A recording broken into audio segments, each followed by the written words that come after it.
Hello, and welcome back, everybody, but probably nobody. This is ThorW, and we're continuing through the Demon Ruins here in Dark Souls 3.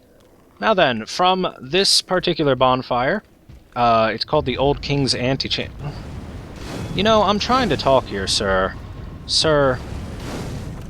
Anyway, if you don't know what this bonfire is called off the top of your head, it's called the Old King's Antechamber. There will be, very obvious reason for the name of it that we will see soon enough. Alright, let's wail on him.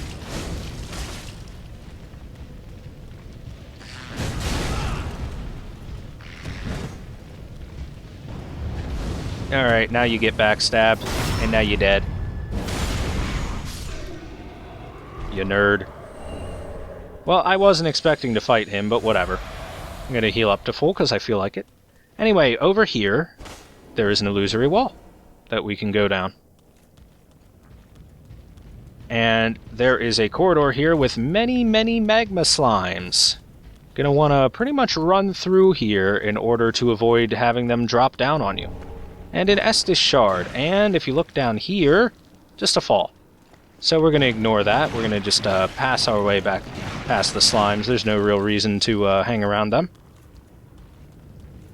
If we look down here, it will drop us back out to the main corridor from which we entered. So that's a really good shortcut to get back to that corridor if you don't want to go back through everything. Which, it's very likely you don't necessarily want to go back through everything if you want to get back here, and personally, I do want to get back here, so drop ourselves down. I don't really care about your existence all that much, guys. Let me see, I just have to get my bearings about where I am. Okay, we're on the side with slimes. We're on the wrong side. Wow, that's a lot of fireballs. That's a whole lot of fireballs, man. Ow. Ow. That was a lot of fireballs. Anyway, just ignoring those guys, I'm gonna just run back here. You recall we never went through this side exit. Well, now we're gonna do that. There's a rat over here. Go ahead and get rid of him. Be careful going around this corner because there is a drop into a pit of lava. And as the rat so nicely demonstrated for us, you don't want to drop into a pit of lava. It hurts. It hurts a lot. Lava is painful. So if you're wondering where the lava from Lost Izalith went, there is some right over there. Let me see, is it here, I believe? In this big room? Yup, there's another illusory wall. If you take a look, this is right across from the area with those casting demons. If you look down here, there's the giant rat and several other rats. Really, dude? Come on. I'm trying to create a mood. I'm trying to create a mood. Go away. Okay? You cool? Yeah, he's gone. And if we look over here... from Dark Souls 1... It's Quelana. She's dead. For anyone that doesn't know, in Dark Souls 1, Quelana was a spider lady, and she was very nice, and she was a Covenant leader. And she's dead now. She didn't quite make it. And on her body is the Quelana pyromancy tome.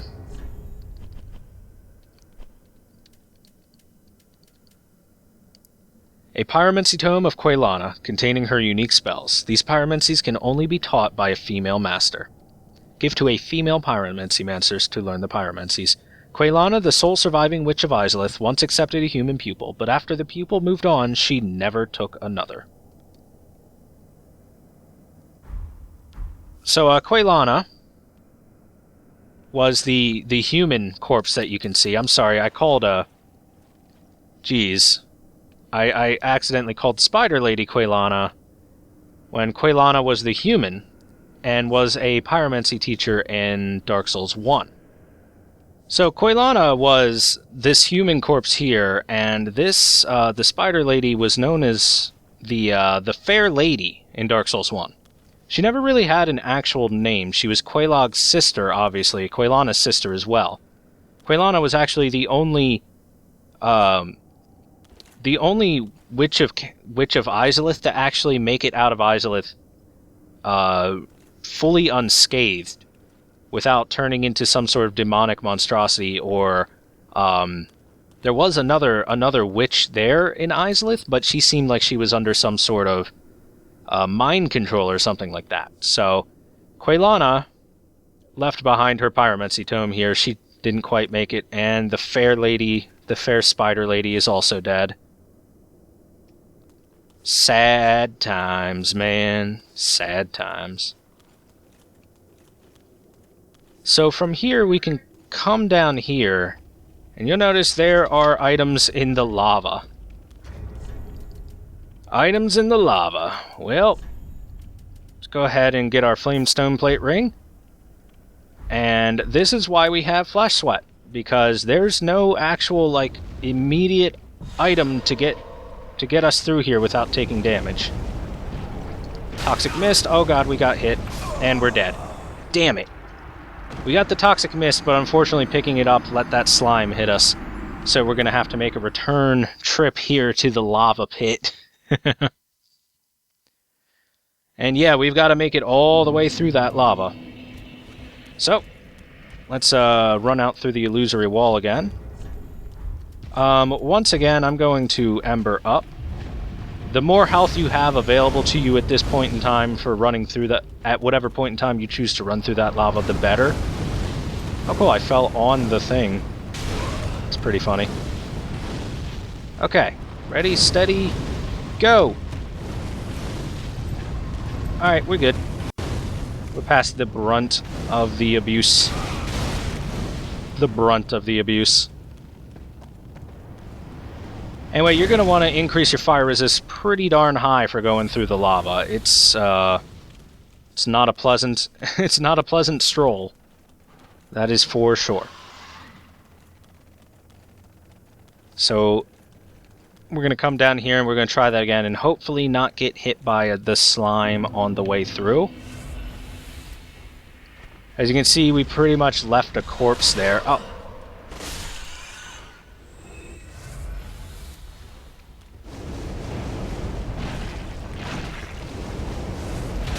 No, please! I just need to get the item. Got it. The white hair talisman, and now we're dead. Okay. Now we're dead. Man, that's annoying. So, those slimes are placed in really jerkish positions. Really jerkish positions to mess with you. Don't worry about dying a couple times. You might need to use a couple embers, but getting these items, some of them are worth it. A couple of them are kind of worth it.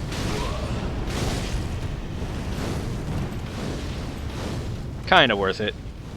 It's up to you to decide whether you want those particular items or not. Let's go ahead. I'm going to murder this rat. And once again, going to ember up. Oh, hey, rat, what'd you drop for me? Soul of a deserted corpse. Well, I was hoping for something a little bit better, but okay, I'll take it.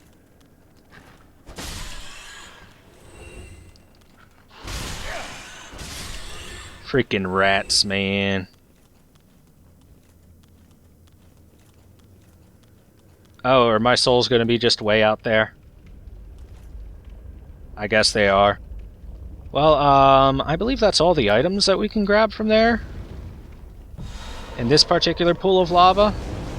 Sure is. That's everything. Just wanted to take a quick second peek through, just to be sure. Okay, let's take a looky-loo at what we got a moment ago.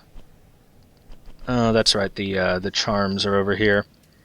The white hair talisman. Talisman made from a lock of white hair. This lock of hair belonged to a deformed member of the Chaos Witches, mothers of the art of pyromancy.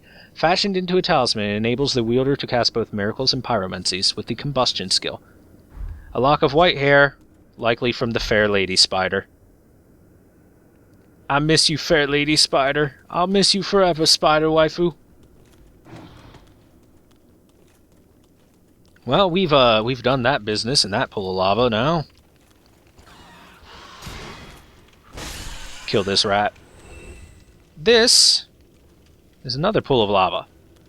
I believe that's actually an entirely different pool of lava.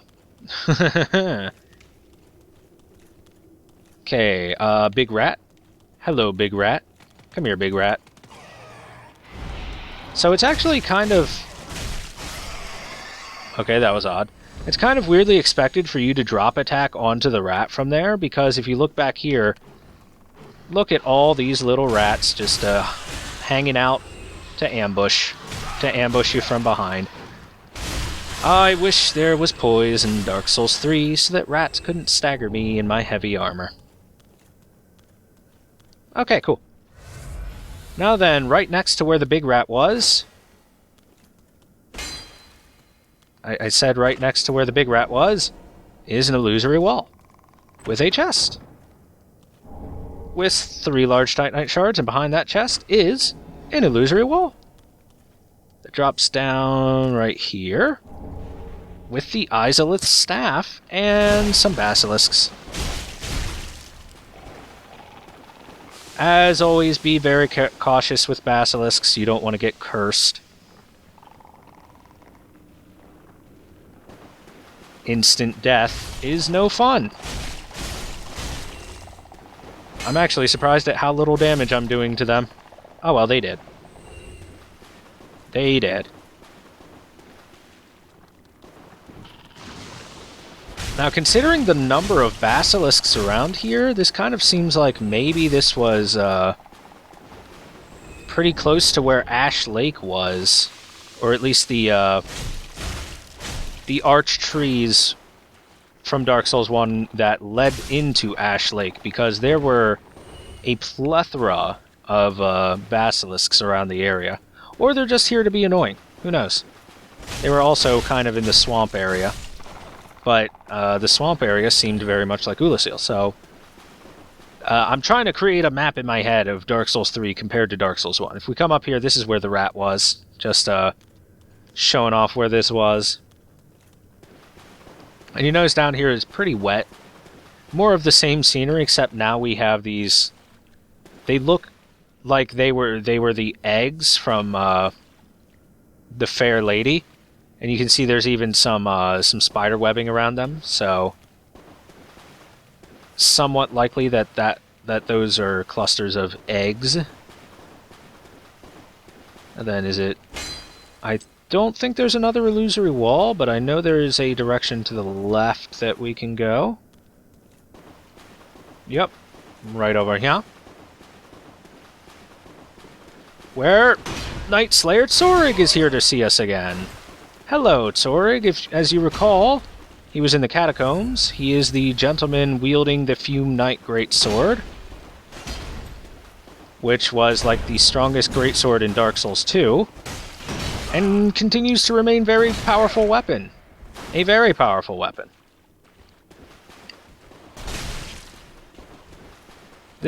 My weapon seems a little bit weak compared to his. Oh, he went for the spin around. The spinny do. Wow, he just annihilates my shield. Makes sense, he does have the Tsorig's ring specifically for annihilating shields. Ow! I gotta be a little bit more, careful with this guy, because... Gotta be more careful with this guy, because he can do a lot of damage very quickly with that weapon.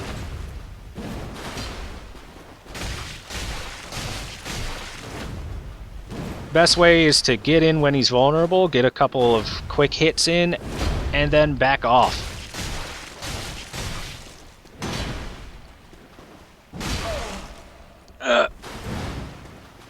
Gotta be careful, though. Wow. Wow, the amount of stagger damage that does. Gotta heal up. Luckily, Knight Slayer Tsorig, if I recall correctly, does not have Estus available. Don't let him break your guard near you. If you're close to him, don't let him break your guard. He will repost, and that'll probably just flat out kill you. Dude does some damage. Just gotta be very cautious with your rolls. Very careful with moving around.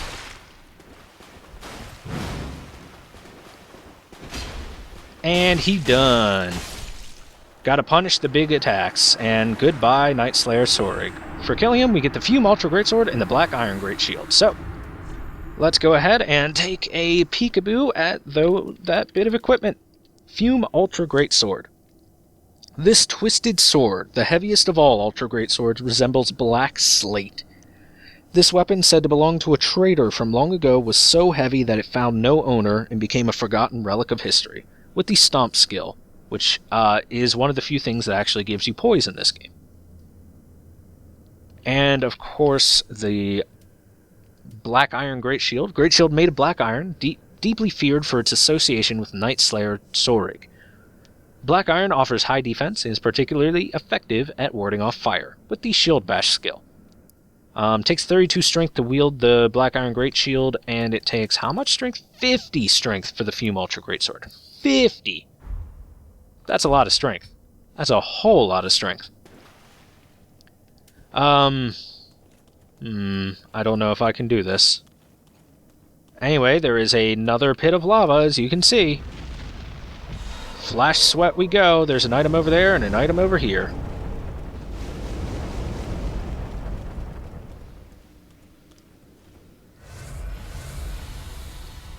Flash sweat more. Get in there. Sacred Flame. I don't know why I was guarding against way more damage for half a second. What the hell was that? Look at that. It was like I was shielding it until I turned around. Huh. That's interesting. Okay, so,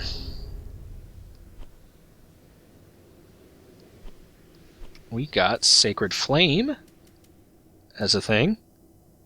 Crap, I can't even remember what the hell else I just grabbed, along with Sacred Flame. I'm stupid. I'm real stupid. Anyway. Sacred Flame. Flame burrows inside foes and ignites. Pyromancy taught amongst savages. Flame originally used in a ceremony for cleansing sacrificial impurities, thereby lending the spell its name. As barbaric as it seems, this may in fact be quite fitting for the savage pyromancers who consider themselves servants of the divine. That's actually a pretty darn strong spell, overall. Anyway, that's our second pit of lava, and actually the last pit of lava we need. We're going to go back to the last bonfire we rested at, because holy crap, man, we lost so much health running through those areas. And of course, we're going to have to run back. Jeez Louise, we're just going to have to run on back. By the way, if you've been paying attention to like the equipment we've been getting in the game, there's been many sword-type weapons. Many swords. And you notice there's short swords, long swords, great swords, ultra great swords. Whereas the other weapon classifications like axes and polearms and stuff are much more lacking in their diversity. So if you like swords, Dark Souls 3's got some swords. Anyway, that is the end of our little excursions through lava and illusory walls. Thank goodness. Yeah, I can't think of any more illusory walls that we have to go through. And also, I can swap this back out for the Lord's Sword Ring. There we go, perfect. Alright, let's get rid of you. I don't want you messing around with me while I go fight this guy. Where's my parrying shield? There we go.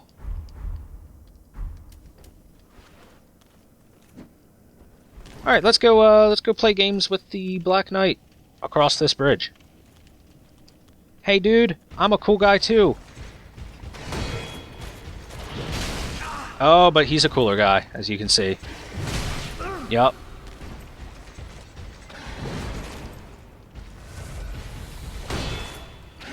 Had to block that. I didn't have time to parry.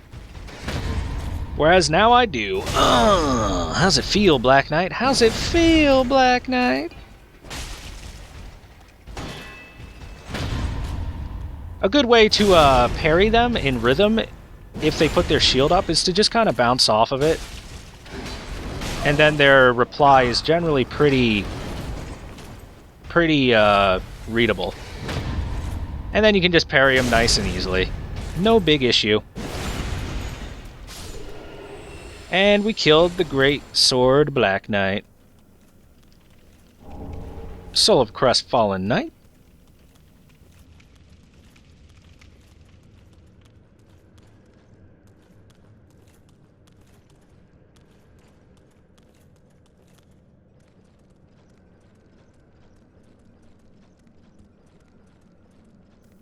And now it's really time for the ultimate Metal Gear Solid 3 ladder climb. Hit the music. I'm still in a dream, snake eater. And another Metal Gear Solid 3 ladder sequence. 'Cause I'm still in a dream, snake eater. And we can drop from that ladder over here for the Dragon Rider bow. And just to point out, there are no drops down this particular area. So the Dragon Rider bow, we'll look at that once I'm up this ladder. The Dragon Rider bow. Yep, just saying it again to make sure that I keep it in my head for what I need to be looking for. Dragon Rider bow. Longbow of the Dragon Riders, who served the old King of Want. The Dragon Riders were the old King's royal guard, and great strength was demanded of them. Merely drawing this bow calls for inhuman strength. There were the few who can master this bow, however, use it to devastating effect, with the puncture skill, which allows you to pierce shielding and do a little bit of piercing damage. I'm going to go ahead and point out the puncture skill sucks. Hard. It doesn't do much at all. Sure, it'll work fine against, like, small shields, but against an actual shield, does basically nothing. So, hey, look at this. We're overlooking the lake now. And there's our friendly Mr. Ballista up there, once again shooting at us. What a bro. As I recall, there's no immediate items in the vicinity except that. Just making sure of my position as compared to them. Alright. Couple homeward bones, not bad. And here, I'm going to swap this weapon over to the scythe. And unequip this, and I should be able to roll. Sure can.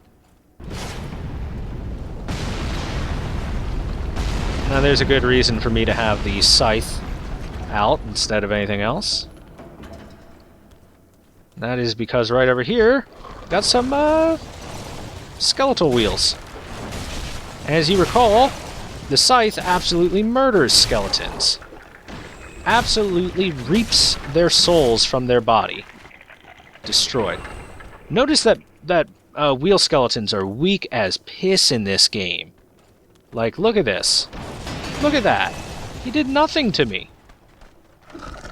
Look at this guy. He can't do anything. What happened to the wheel skeletons of Dark Souls 1? The terrors of the world. In Dark Souls 1, wheel skeletons by themselves would murder the biggest, strongest, most armored mofos. As just one wheel skeleton. Let alone 3 in one area.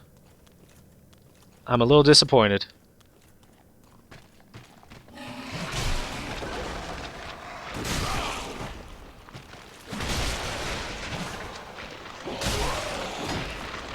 Alright, we're just going to do this the normal way here. So I'm not sure if the scythe is supposed to work as well as it does against skeletons, but I think it's a fun interaction. Lets you play the Grim Reaper. Once again, make sure you get the souls or else they will revive on you when you pass them. Hey, the Ballista! Hey! A jerkbag! That does 7 attacks in a row. Let's murder him. These guys are specifically why I pulled the scythe out. These guys. Because I figured, hey, let's not get absolutely murdered by these guys and their 20 attacks that they would like to do in a short span of time. And there's another one. Come and get some. Look at that range that he's able to go through. Just fucking destroy him with the scythe. Yeah, keep reforming, nerd. Keep reforming. Some may argue it's not fair to do this to them, but I would argue that they don't play fair either, so why should I? Alright. So like I said, I'm having very harsh words with the people that seem to be running this ballista. Which seem to be those guys. And if we come over here, we'll see a giant. A dead giant. A tiny giant, too. Look how small this giant would be if he stood up. Remember the giants in the Cathedral of the Deep? Those guys were like 10 times the size of that guy. And this guy. And this guy. And I don't think there's anything... No, there's nothing over there. So, if this ballista has been doing you harm, and has been ruining your life, you can finally push this lever and shut it off. I would suggest killing the giant worm before doing this. If you at all had any intention of doing so. Because the ballista makes it much easier to kill said worm. Now, at the very end of this juncture, we've got some drops that we can do. One right here. And then another right here. And I'm going to go ahead and tell you there are no items on the drops down, on the way down. You don't need to worry your pretty little heads. No items at all. So don't worry about it. And at the end, it dumps you off at the cave entrance to where we found Horus. And over here we've got some crabs. And as you recall, there was nothing over there. Nothing left over there. I said it myself. I'll say it again. There's nothing over there. See? You don't get... There's no items. There's nothing behind that tree either. So, just to point out where this leads, for those of you that may be curious as to where this hole leads, I didn't really point it out while we were down here, but this hole leads to the little pathways in the demon ruins. Oh, hey, it's this dude. Remember this dude?